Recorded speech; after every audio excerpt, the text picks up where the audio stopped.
Un très bon après-midi à vous tous qui suivez la télévision rwandaise. C'est toujours un plaisir de vous retrouver pour cette nouvelle édition de ce jeudi. La présentation, moi-même, Michel Iradukunda. L'ambassadrice du Brésil au Rwanda, Irène Vidagala, a été reçue en audience par la présidente de la Chambre des députés, l'honorable Kazalgoa Gertrude.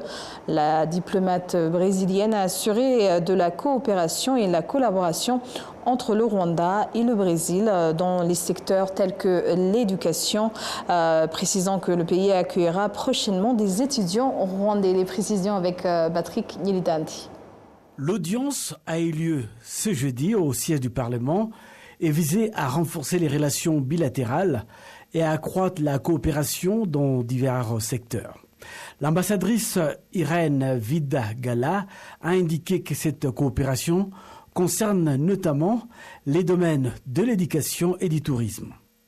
Je pense que les bonnes relations entre nos pays sont déjà manifestes à bien des égards, notamment par l'accueil que j'ai reçu ici. La démocratie au Brésil et le développement continu de votre pays sont autant d'exemples positifs dont nous devrions nous inspirer. J'espère donc qu'à l'issue de cette visite, nous pourrons renforcer notre collaboration. Nous prévoyons de renforcer la coopération commerciale et d'investissement, car c'est ce qui rapproche le peuple. Nous sommes également ravis d'entamer une collaboration dans le domaine de l'éducation, car nous prévoyons d'accueillir prochainement des étudiants rwandais dans nos universités. De plus, nous souhaitons développer des activités touristiques avec le Rwanda afin que le programme Visite Rwanda puisse être utilisé par certaines de nos équipes. Je pense que ce serait une excellente initiative pour mieux promouvoir le Rwanda au Brésil, pays qui compte plus de 200 millions d'habitants.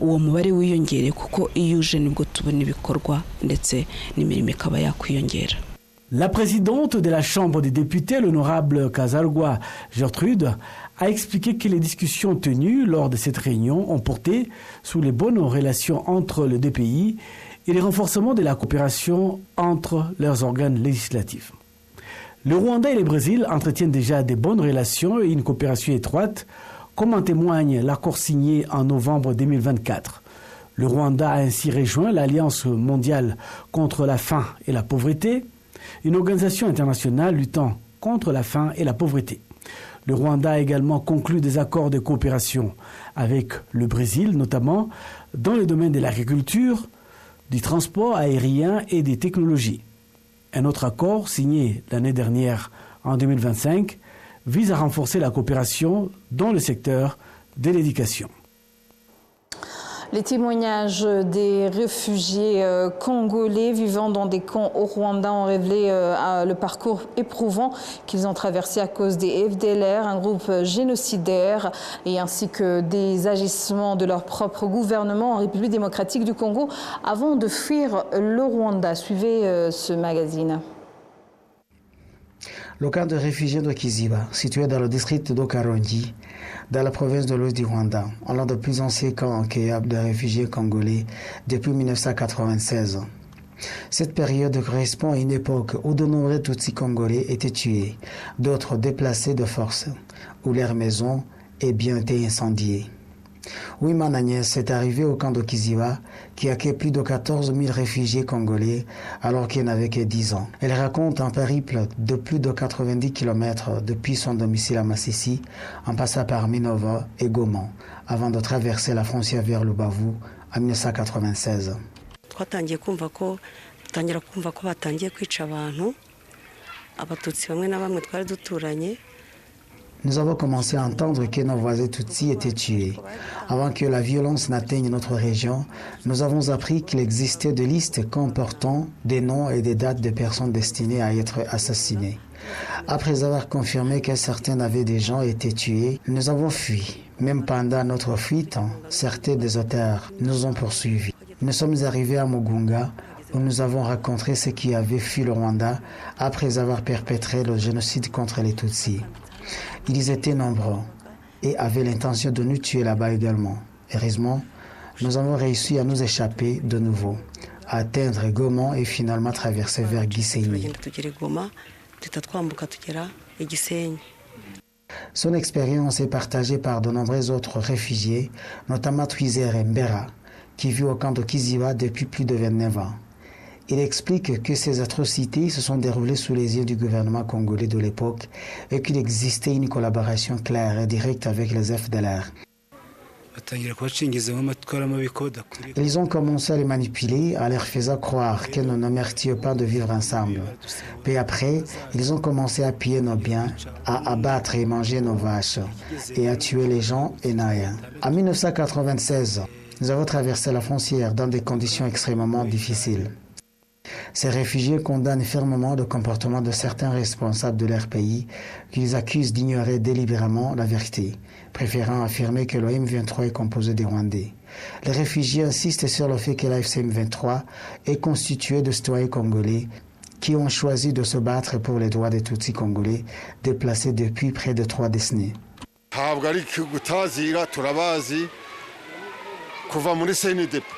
Il ne s'agit pas de leur donner des surnoms. Nous savons qui ils sont réellement. Depuis l'époque du CNDP, ils sont les Congolais. Mon fils aîné y a été tué. Vous comprenez donc qu'ils ont des terres là-bas, qu'ils y élèvent du bétail, c'est véritablement leur chez eux. Ce sont nos frères. Les qualifier les Rwandais revient à détourner le débat au lieu de s'attaquer aux véritables causes du problème. Guamararo Claver, âgé de 79 ans, affirme qu'après avoir été poussé à bout par le groupe terroriste FDLR, qui a tué ses enfants et pillé ses biens, il a fui vers le Rwanda l'année dernière, où il a été accueilli au centre de transit de Ngamira. Les FDLR et les Nyatura ont d'abord pris ma vache. Plus tard, ils ont tué mon enfant, le seul qui me restait. Ma femme se trouvait déjà au camp de Ngamira. J'ai donc décidé de venir moi aussi, car il ne me restait plus rien là-bas.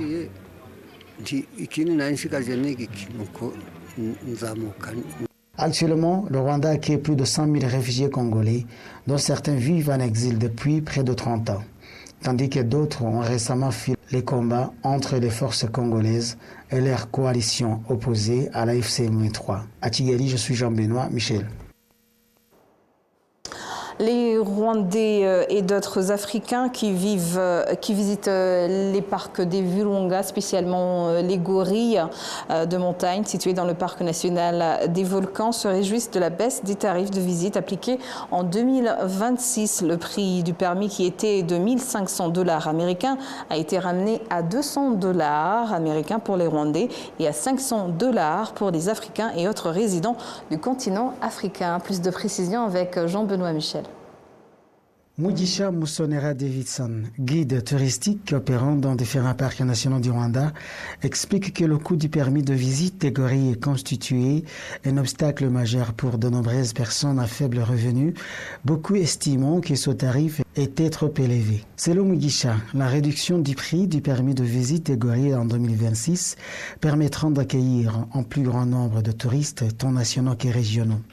Le nombre de visiteurs va augmenter car le prix est l'un des facteurs déterminants dans le choix d'une destination touristique.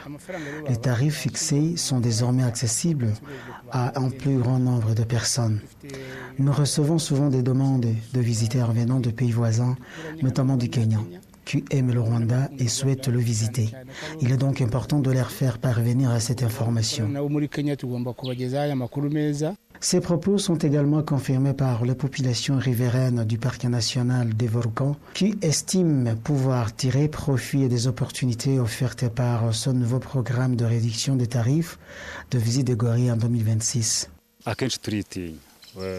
Souvent, nous avions peur en pensant que nous n'avions pas les moyens, que les prix étaient trop élevés et que la visite des gorilles était réservée aux étrangers.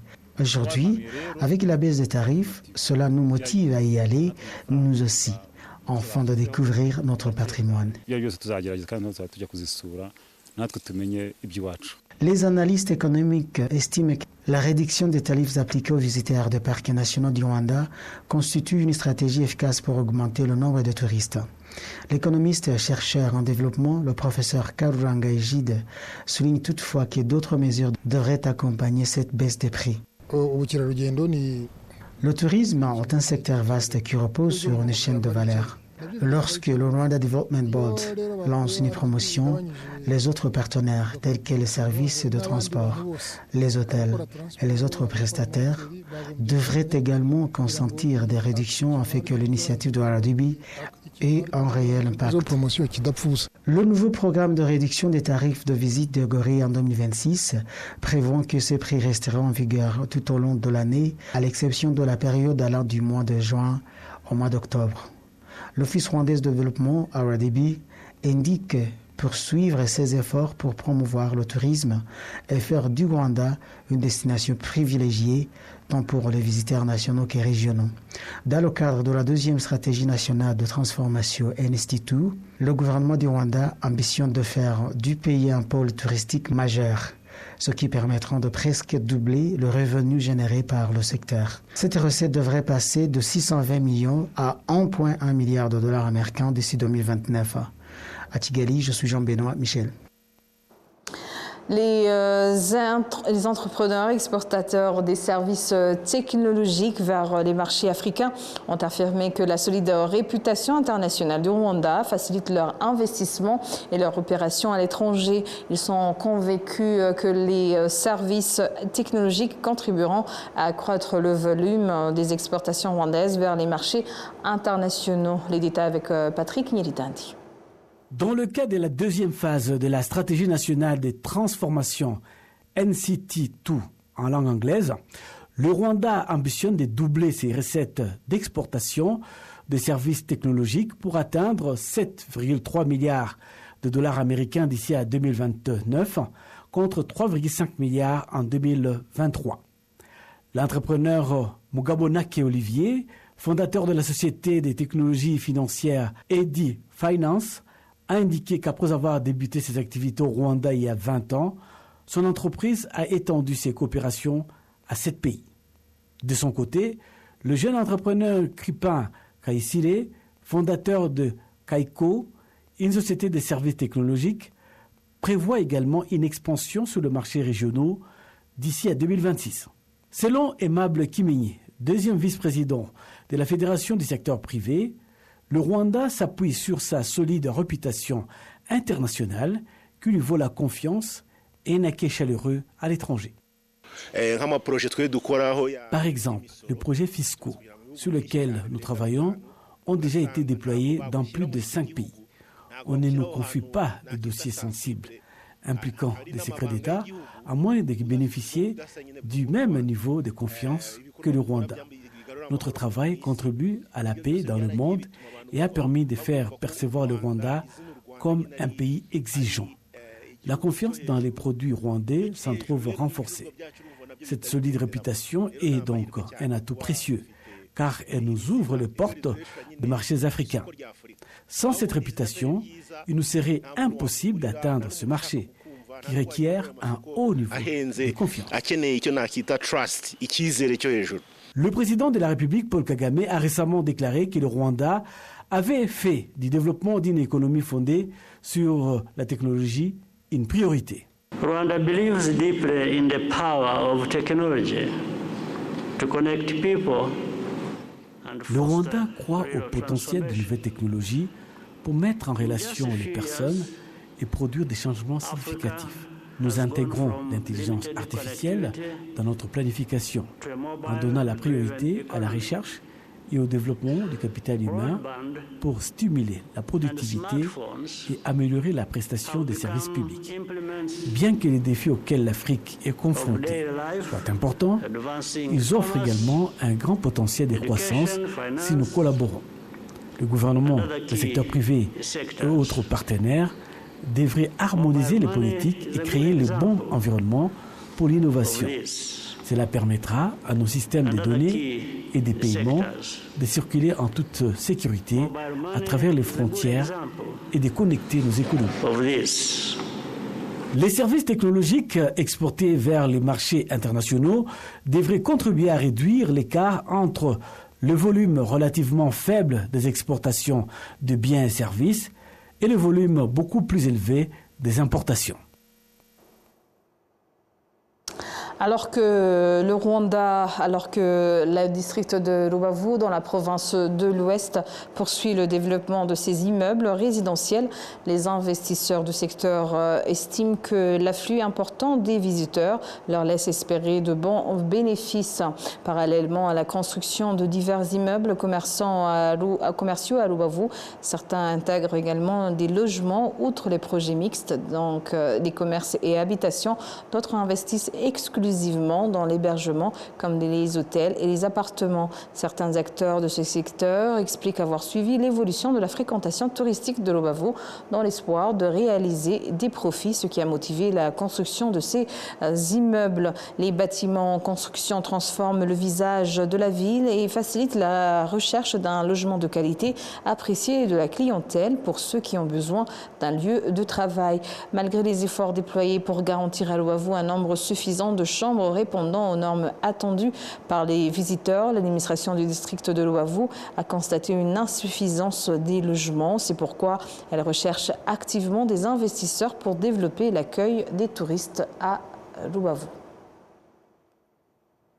Les analystes économiques ainsi que les commerçants engagés dans l'importation et l'exportation des marchandises vers et depuis le Rwanda s'accordent à dire que le corridor nord est devenu un axe commercial très fiable à la suite des réformes qui y ont été apportées. Parmi ces améliorations figure l'introduction de technologies de traçabilité des marchandises et l'allongement des délais de stockage accordés aux opérateurs. Plus de détails avec Jean-Benoît Michel. Les commerçants impliqués dans l'importation, exportation, ainsi que les prestataires logistiques confirment que certains opérateurs ont abandonné les anciens itinéraires pour privilégier désormais le corridor du Nord. Marielle Shugani en fait partie. Auparavant, nous utilisions uniquement le port de Dar es Salaam. Aujourd'hui, nous avons changé et nous utilisons également le port de Mombasa. Nos marchandises en provenance de Dubaï n'ont rencontré aucun problème et les procédures sont rapides. Elles nous parviennent en toute sécurité. Nous travaillons avec Dubai Port, à qui nous avons confié toutes les opérations. Nos conteneurs en provenance de Dar es Salaam et de Mombasa arrivent sans aucun incident. Good timing. Nathan Gashaija, analyste économique et président du Conseil des petites et moyennes entreprises au Rwanda, souligne le rôle stratégique du corridor du Nord dans l'économie rwandaise. Le Rwanda est un pays enclavé, ce que l'on appelle a landlocked country. Lorsque le corridor du Nord fonctionne efficacement, le Rwanda devient en quelque sorte un pays landlinked. Les pays coopèrent mieux, les importations et les exportations s'effectuent plus rapidement. Grâce à cette bonne coordination, on a l'impression que le Rwanda a accès à la mer, alors qu'il n'en a pas, grâce à un partenariat efficace.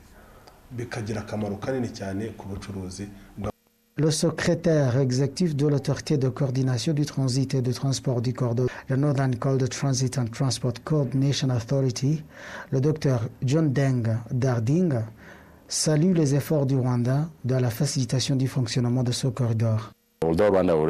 Le Rwanda se distingue par l'entretien de ses routes et la réduction des accidents de la circulation, ce qui révèle également de notre mission. Le pays enregistre environ 5 accidents pour 10 000 habitants, contre 32 à 36 pour 10 000 habitants dans d'autres pays de la région.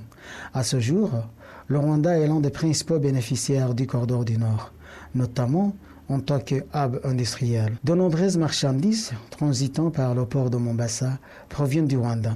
En collaboration avec le ministère des Infrastructures, nous menons actuellement des études sur un projet de chemin de fer. Concernant les projets d'amélioration des infrastructures destinés à dynamiser les importations et les exportations du Rwanda, le ministre des Infrastructures, le Dr Jimmy Gasore, a récemment indiqué devant le Parlement que ces projets sont menés en partenariat avec l'autorité du corridor du Nord. La question des aires de stationnement pour les camions a également été abordée. Nous reconnaissons l'insuffisance actuelle des infrastructures, mais des projets sont en cours avec le corridor du Nord et central, afin d'augmenter ces aires et de les équiper de toutes les installations nécessaires, notamment des restaurants, des toilettes et des stations routières. Le projet ferroviaire, s'il se concrétise, sera régi par la loi distincte, tout comme d'autres moyens de transport tels que les téléphériques. À ce jour, environ 70% des marchandises importées et exportées par le Rwanda transitent par le corridor du Nord. Avant 2010, lorsque ce corridor n'était pas encore modernisé, le transport des marchandises depuis le port de Mombasa jusqu'à Kigali prenait environ une semaine. Aujourd'hui, ce délai est réduit à seulement 3 jours. À Kigali, je suis Jean Benoît. Et c'est sur ces images que nous clôturons cette grande édition au nom de toute l'équipe qui a contribué à sa réalisation. Je vous remercie. Bonne poursuite des programmes de la télévision rwandaise et d'ici là, portez-vous bien.